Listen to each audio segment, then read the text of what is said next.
Hello friends, आज आते हैं नई वीडियो में। जो भी 16 के स्टूडेंट है, चाहे फर्स्ट सेमेस्टर के और थर्ड सेमेस्टर के या फिफ्थ सेमेस्टर के, तीनों के दिसंबर और जनवरी के एग्जाम है वो अभी स्टार्ट हो चुकी है, अभी ख़त्म नहीं हुए। तो उसमें आप एग्जाम में आंसर कैसे लिखो, फुल कंप्लीट वीडियो है कि इसमें ये बताया जाएगा कि आपके जो क्वेश्चन रहने वाला है, एक क्वेश्चन वो कितने मार्क्स का रहेगा, उसके अलावा जो आपका पूरा पेपर होगा वो कितने मार्क्स का रहेगा, कितने पेज आपको लिखने हैं, उसके अलावा आंसर कैसे लिखे, और इन सब के अलावा आपको सिलेबस कैसे कंप्लीट करें कम समय में। वीडियो इंपॉर्टेंट है, एंड तक देख लेना, ठीक है, क्योंकि इससे आपको बहुत हेल्प होने वाली है। तो चैनल को सब्सक्राइब करके बेल आइकन प्रेस कर दे, क्योंकि आपकी जितनी अपडेट है, चाहे फर्स्ट सेमेस्टर के और थर्ड सेमेस्टर के या फिफ्थ सेमेस्टर के, सभी का अपडेट इस चैनल पे आपको दी जाएगी। तो सब्सक्राइब करके बेल आइकन प्रेस कर दे, और बेल आइकन भी ऑल पे प्रेस रख लेना, और वीडियो को लाइक करें ताकि हमारा मोटिवेशन बढ़े, और शेयर जरूर कर देना अपने फ्रेंड्स के पास। ये वीडियो इंपॉर्टेंट है और एंड तक देखना, तभी आप समझ पाओगे।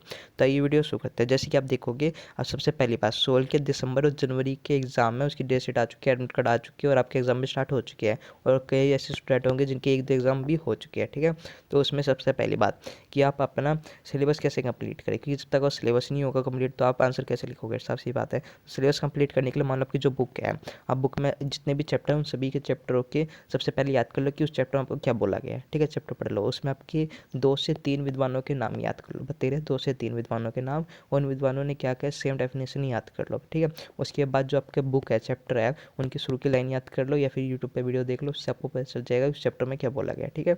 अब आपका जो एडमिशन है फर्स्ट और थर्ड सेमेस्टर वालों का, आपका एनईपी के तहत एडमिशन हुआ है। अब एनईपी में क्या है कि आप अपनी मर्जी से आंसर बना के लिख सकते हैं, आपको पूरे नंबर दिए जाएंगे, ठीक है। तो अब आप करोगे कैसे आंसर, आंसर कैसे लिखिए हम बताते हैं। तो आंसर लिखने के लिए आपको सबसे पहले मान लो एक क्वेश्चन दे दिया कि कौटिल्य के राजनीतिक सिद्धांत के बारे में बताइए, ठीक है। इसमें ये क्वेश्चन दे दिया कौटिल्य राजनीतिक सिद्धांत के बारे में बताइए। तो सबसे पहले आपको आंसर कैसे लिखना है, तो आप सबसे पहले आपको परिचय लिखना होगा, कौटिल्य का परिचय लिखना होगी, कौटिल्य कौन था, ठीक है, उसने। उसके बाद लिखना होगी कौटिल्य ने कौन से सिद्धांत दिए, पहले परिचय, दूसरे नंबर पर सिद्धांत आ जाएगा। उसके बाद आप सीधे टॉपिक पे, जो आपका टॉपिक है जिस पे आपको आंसर लिखना है, उस आंसर को आप लिख दोगे, ठीक है। उसके आंसर को आप बताओगे कि उसमें आप कौटिल्य ने कौन सा सिद्धांत दिया, उसके बारे में फुल एक्सप्लेन करोगे, ठीक है। पूरा बताना है आपको उसके बारे में खुलकर। उसके बाद आखिर में आपको निष्कर्ष लिखना है, ठीक है। जब ये सब लिख लोगे तो आपका आंसर कंप्लीट हो जाएगा। एक बार फिर बता दूं, मान लो एग्जांपल के लिए आपको दे दिया कौटिल्य का राजनीतिक सिद्धांत के बारे में बताइए, तो आप कौटिल्य का परिचय बताना है, पूरा परिचय। परिचय बताने के बाद उसने कौन से सिद्धांत दिए, उसके बाद उनके जो कौटिल्य का सिद्धांत है उसके में अलग से कोई विद्वान होगा तो उनके क्या तरीके है वो बता दो। उसके बाद सीधे आपको क्वेश्चन पे आ जाना है कि क्वेश्चन में आपको क्या बोला गया है कि कौटिल्य के राजनीतिक सिद्धांत के बारे में बताइए। तो आपको क्वेश्चन वही लिख के वो राजनीतिक सिद्धांत के बारे में पूरा बता देना, एक्सप्लेन कर देना, और आखिर में निष्कर्ष लिखोगे। निष्कर्ष कैसे लिखोगे, तो निष्कर्ष के आपको जो भी आपने आंसर में बताया उस आंसर को आपको अपनी भाषा में लिख देना है, एक छोटे से पैरा के रूप में, ठीक है। ऐसे आपको खत्म हो जाएगा। अब आपको ये समझ आ गया आंसर कैसे लिखे और सिलेबस कैसे कंप्लीट करें। सिलेबस कंप्लीट करने के लिए आपको जो भी आपकी बुक है उसमें जितने भी चैप्टर हैं उन सभी चैप्टर के बारे में पढ़ लो, और बुक में से शुरू शुरू की याद ही एक पेज की है जो आपके चैप्टर है वो अपना पढ़ लो, याद कर लो, ठीक है। और 2 से 3 विद्वानों के नाम याद कर लेना, बतेरा। बाकी पूरा चैप्टर आप यूट्यूब पे देख सकते हो, पूरा है आपका अवेलेबल है। बहुत से ऐसे चैनल है जिन्होंने आपको पहले से बता दिया सभी चैप्टर, ठीक है, अच्छे से करवा दिया, तो उनकी वीडियो देख लो।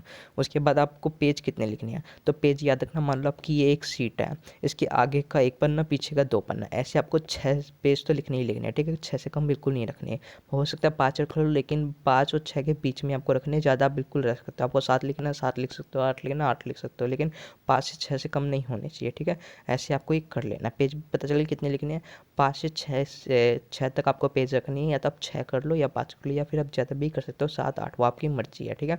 आपका जो पेपर है उसमें क्वेश्चन कितने मार्क्स का होगा, सबसे इंपॉर्टेंट जो आपका पेपर है फर्स्ट और थर्ड सेमेस्टर का, ये आपका 90 मार्क्स का होने वाला है, ठीक है। 90 मार्क्स का पेपर होगा, जितने भी आपके हैं। हो सकता है कुछ पेपरों में आपके कम मार्क्स हो, 30 हो, 50 हो, 70 हो, ठीक है। लेकिन जो आपके एवरेज मार्क्स यानी ज़्यादा से ज़्यादा मार्क्स, वो आपका 90 मार्क्स का होगा, ठीक है। उस 90 मार्क्स में आपको फर्स्ट और थर्ड सेमेस्टर वालों को 90 मार्क्स में आपको 5 ही क्वेश्चन करने पड़ेंगे। अब 5 क्वेश्चन तो करने पड़ेंगे, तो इसमें मार्क्स कितने होंगे, तो इसमें आपके एक क्वेश्चन का मार्क्स है वो 18 नंबर कुछ रहने वाला है, ठीक है, 18 नंबर।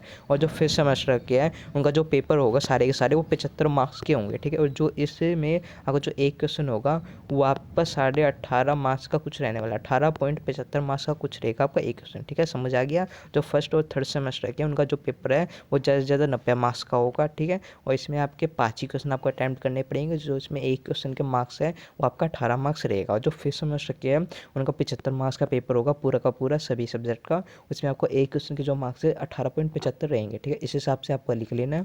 और पेज भी आपको मैम ने आपको बता दी है, कम से कम 6 पेज तो आप रखना ही रखना, ज़्यादा भी आप रख सकते हो, ठीक है। और आंसर कैसे लिखे वो भी मैंने बता दिया, और सिलेबस कैसे कंप्लीट करें ये भी हमने बता दिया। तो इस प्रकार से आप कर सकते हो, आपके मार्क्स बहुत अच्छे आएंगे, ठीक है। बाकी कोई डाउट होगा कमेंट में लिख देना। इस तरीके से करके देखना, आपका सिलेबस भी कंप्लीट हो जाएगा, क्वेश्चन के मार्क्स भी पता चल जाएंगे, आंसर कैसे लिखे ये भी आपको आ जाएगा, और पेज आपके ज़्यादा ज़्यादा भरे जाएंगे, ठीक है। उस हिसाब से आप कर सकते हो। अब कोई डाउट हो कमेंट में लिख देना, हम आपको मिलते हैं नेक्स्ट वीडियो में। और तब तक जय हिंद जय भारत। कोई डाउट हो कमेंट में जरूर लिखना, और चैनल को सब्सक्राइब करके बेल आइकन प्रेस करके रख लेना, और बेल आइकन भी आप ऑल पे क्लिक कर देना, ताकि आपको जैसे रिजल्ट आए या फिर कोई भी अपडेट आए आपके पास नोटिफिकेशन पहुंच जाए, ठीक है। तो हम आपको मिलते हैं नेक्स्ट वीडियो में, तब तक जय हिंद जय भारत।